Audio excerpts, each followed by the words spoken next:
Эти дикие яки, выросшие в горах Кабардино-Балкарии, поменяли место обитания. Новым домом для них теперь стали леса Джайрахского района. Первых обитателей, а это 10 голов, завезли еще 3 года назад.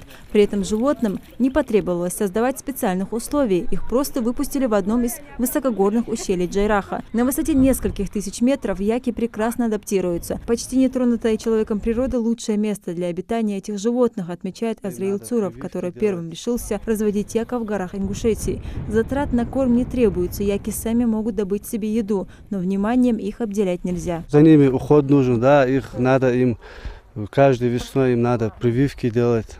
И так что им все прививки, они в данный момент, эти яки уже им все сделали.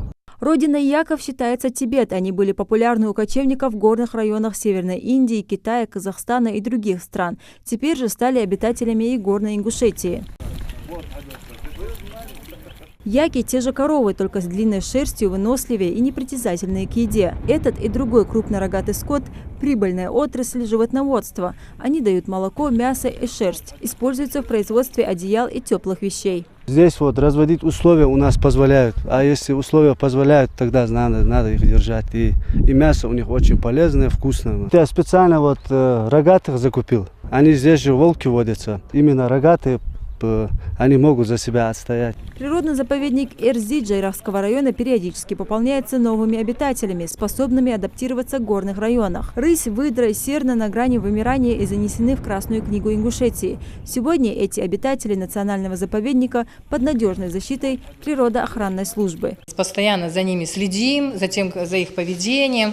И нужно сказать, они очень благополучно адаптировались. И даже у нас есть уже приплод этих, животных. Они ведут себя очень красиво, грациозно, и, в общем, нам все это нравится. Мы, естественно, стараемся их охранять. Сейчас в горах Ингушетии можно встретить около 40 яков. Минсельхозреспублики намерен в ближайшее время занести еще несколько сотен голов диких животных из Карачаево-Черкесии для массового разведения. Соглашение об этом было подписано на форуме «Золотая осень». Суть соглашения в том, что мы до конца этого года закупим у них 200 яков карачаевской породы для разведения.